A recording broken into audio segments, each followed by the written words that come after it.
This is Hidden Killers Week in Review. A look back at the most prolific stories of the week. You're listening to the Hidden Killers podcast with Tony Brueski. Featuring former federal prosecutor and president of West Coast Trial Lawyers, Nima Rahmani.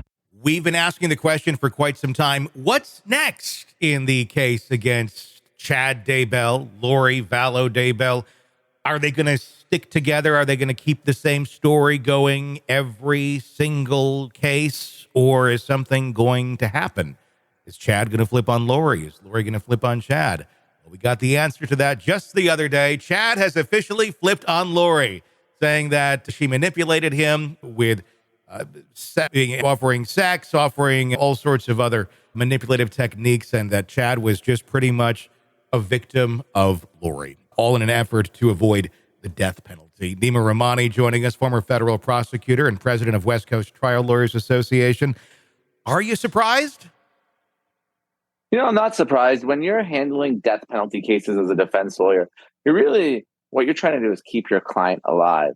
It's hard to get not guilty verdicts or even hung juries in death penalty cases because, frankly, death penalty qualified jurors, folks that are willing to impose the death penalty, they tend to be more conservative than your average juror. So if you're defending this type of case, your number one goal is to keep the client alive, and that's a win for capital defense lawyers.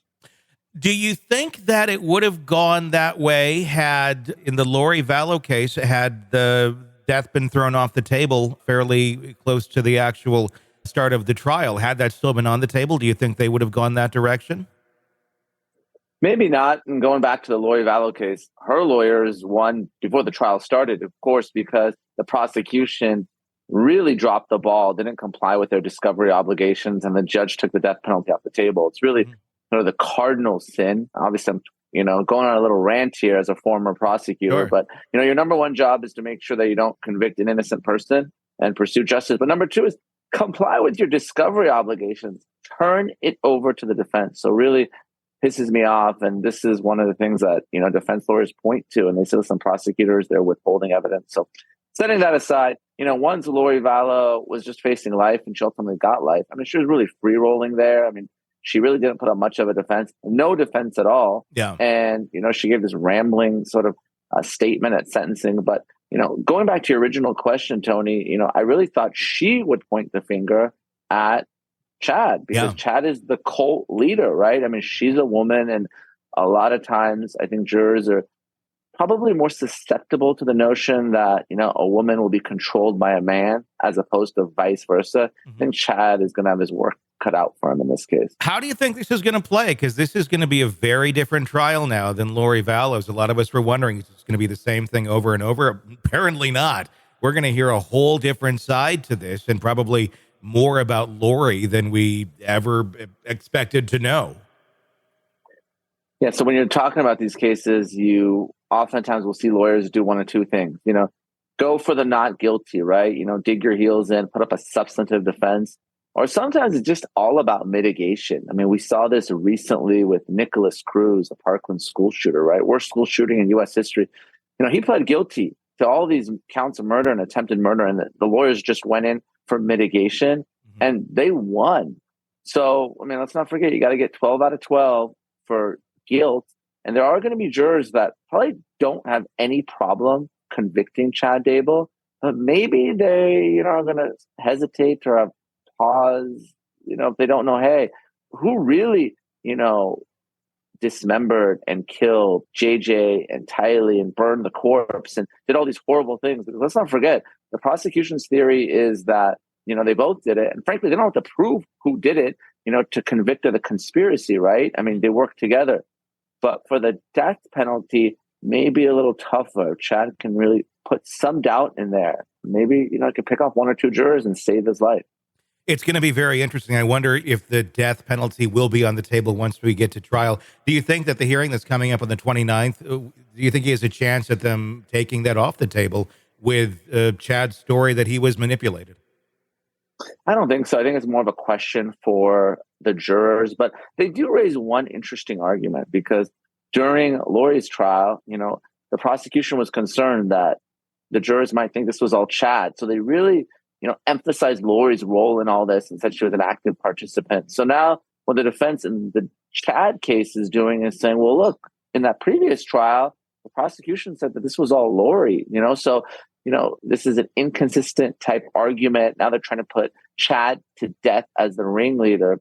Again, I'm not saying that argument's going to carry the day. It's a creative one. I think really it's going to be a question for the jurors. So I understand why they're raising it, but I don't think it's going to win. No. Now, what does it mean for the upcoming Lori Vallow trial in Arizona? Considering at the last one, she did everything she could to make sure that Chad was not thrown under the bus and nothing negative was said about Chad. She was very upset with her attorneys for even bringing that up in the closing arguments. What happens now? I mean, I'm wondering, her mind is already obviously not in a good place. I see her exploding at this point. If her prophet or whatever she views Chad as suddenly is saying, it's all you, bitch. I don't know, how I question her stability, but let's say she does make it to a courtroom. Do you think we're going to see a different arguments from Lori Vallow next round, considering Chad has now, for all intents and purposes, cut his ties to Lori Vallow? I think so. So, there's a couple issues you raised. First is Lori's competence, right? She was temporarily incompetent to stand trial. She was restored to competence, but really, I don't think she was particularly competent. She seemed loopy, really this kind of bizarre, rambling statement at sentencing.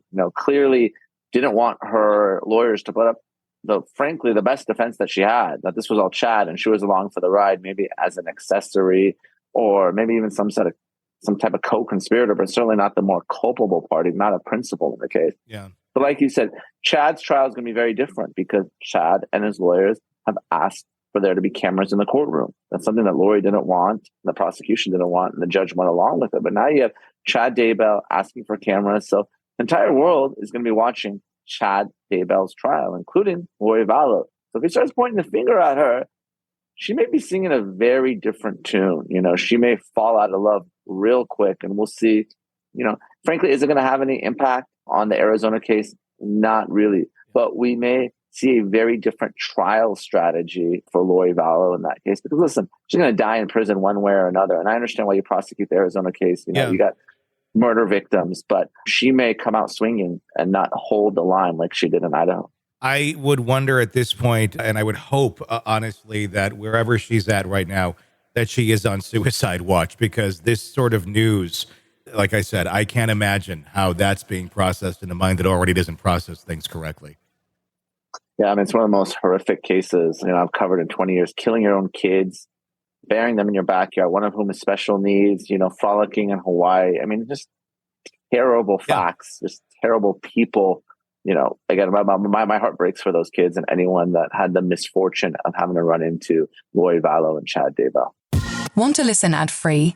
Want advanced access to all of our interviews before anyone else?